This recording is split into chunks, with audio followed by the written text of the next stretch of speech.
Hello flower friends! Today I'm sharing 3 secrets to make an amazing spring bouquet. These are the same techniques that I use here in my shop every day, and by the end of this video you too are going to be able to make a pro style beautiful spring bouquet. My name is Ellen Frost, florist and host of the online community Flower More. Subscribe to my free weekly newsletter Flower Nerd. There's a link in the description. So let's get started. My first secret to a beautiful spring bouquet is to start with the most fresh, amazing local flowers. So today I have a variety of local flowers that were sourced from within 100 miles of my Baltimore shop. Now where you are, you might have to search out local flowers, and if you're not sure how to do that, there's a couple of tips I have for you. First is to check out localflowers.org. That's a directory to show you flower farmers across the country that offer local flowers. Second, head to your closest farmer's market. Most farmers markets today have a flower farmer. So my second secret is to choose a beautiful spring color palette. Now I know in the spring there is a temptation to use all the colors because we're so starved for color, but I'm going to have you rein it in a little bit because this is really going to make your bouquet feel more elevated. So what I like to do is choose just 3 colors that we're going to use in our bouquet. One that's a main color, then a little bit less of an accent color, and something that's just a little pop of a color. So today I'm going to show you the 3 colors that I'm going to be using. I'm going to be using shades of pink, I'm going to be using shades of yellow, and then I'm also going to be using peachy coral.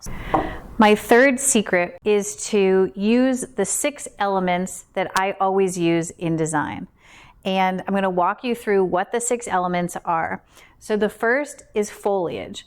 So foliage is any leafy green, could be dark red, dark purple, but usually green. So I'm going to be using scented geranium.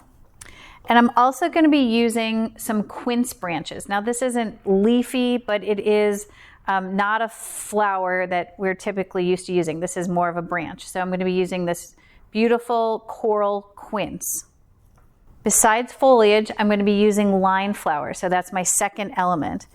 Now a line flower is any flower that grows up the stem as opposed to a face flower, which is a big round flower like this poppy. So you can see the difference in shape, in size.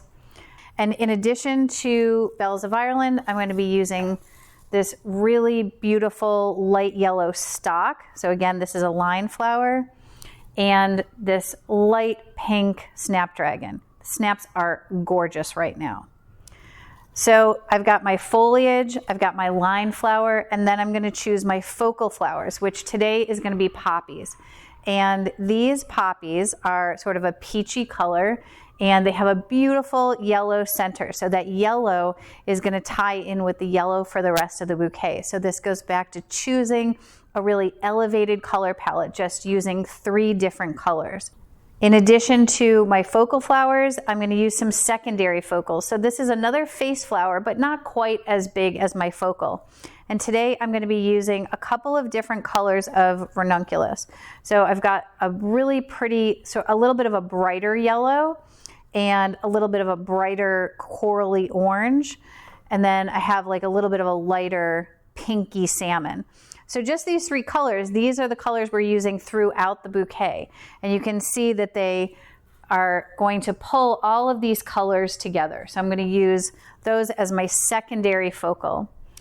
And then my filler flower, this time of year in the spring, we don't have a lot of like little small filler flowers. So today I'm going to be using butterfly ranunculus, which is a high-end, beautiful flower, but it is very different than a traditional ranunculus. You can see, even though they're in the same family, they look very different. And these butterfly ranunculus are going to act a little bit more like a filler. They have a little bit more movement. You can see they're very whimsical, and they have a lot of side shoots. So I'm going to use this as my filler. And then lastly, I like to add a little bits and pieces, a little something at the end. And because we're just heading into spring, I'm going to use a little bit of this really fresh curly willow. I love using curly willow in my designs, and I love when it is this like fresh, pliable. You could even, you know, turn it into shapes if you wanted. I'm going to use this just wild like it is. So I'm going to start to put my bouquet together, and if you lay out your flowers like this, it makes it really easy to get started. I find it's easier to make your bouquet when everything's laid out and you can see everything in front of you, and then you can just go down the line choosing your flowers. So I'm going to start with my quince, and first I'm going to take off these side shoots because I really want to have one straight stem.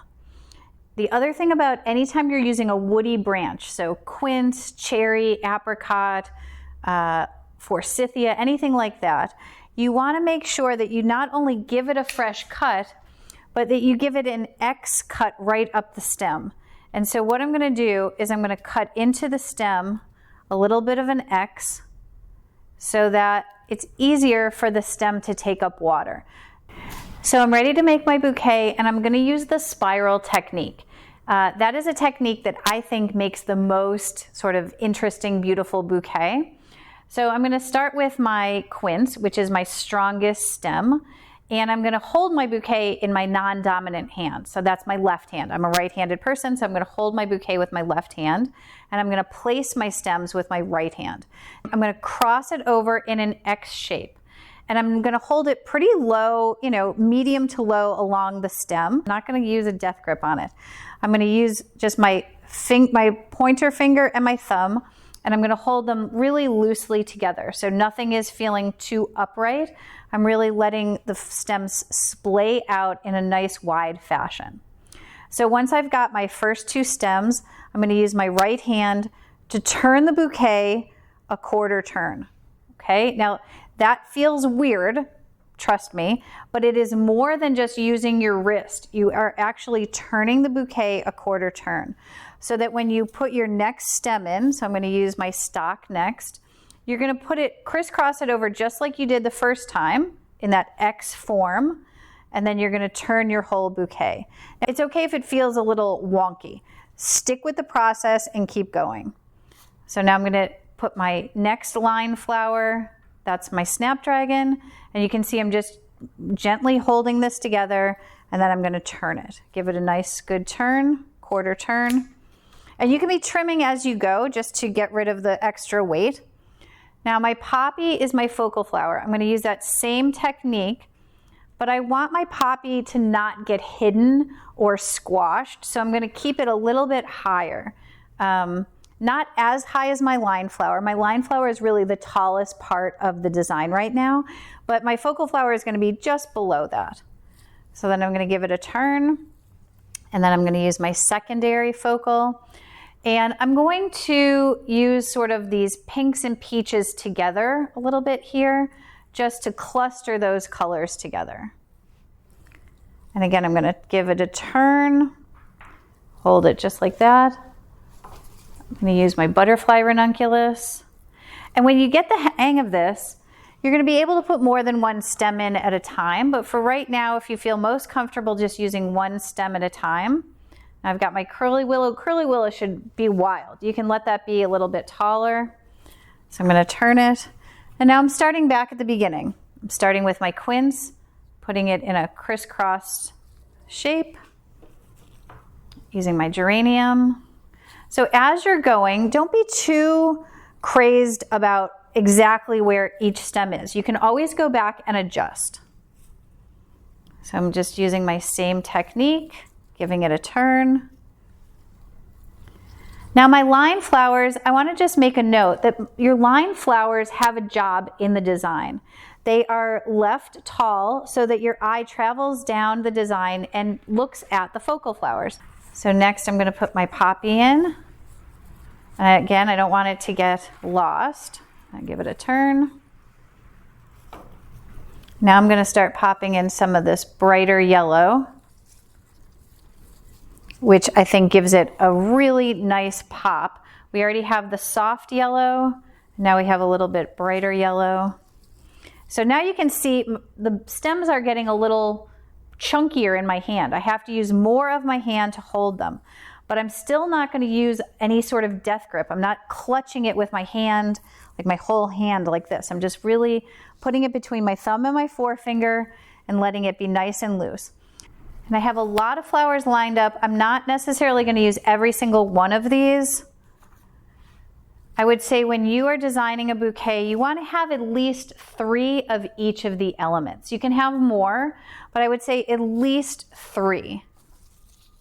And one of the things that really separates a bouquet like this from something you would get at the grocery store is that there is a lot of texture, a lot of interest, a lot of different types of flowers.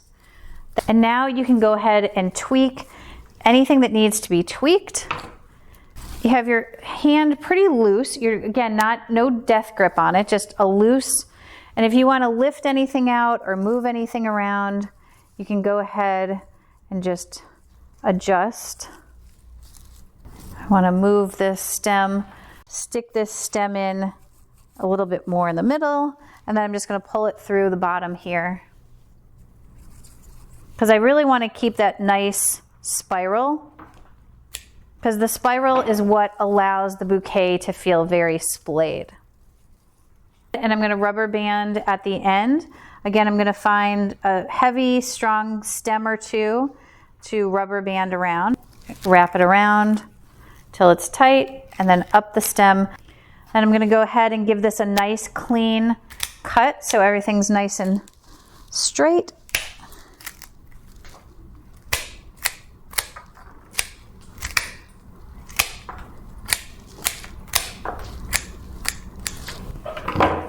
All right, so now we've got a really beautiful spring bouquet in an elevated color palette using the best local flowers available this season. So now you know my 3 secrets to making a really beautiful spring bouquet. If you want more tips about floral design and local flower sourcing, check out my free weekly newsletter, Flower Nerd. The link to join is in the description.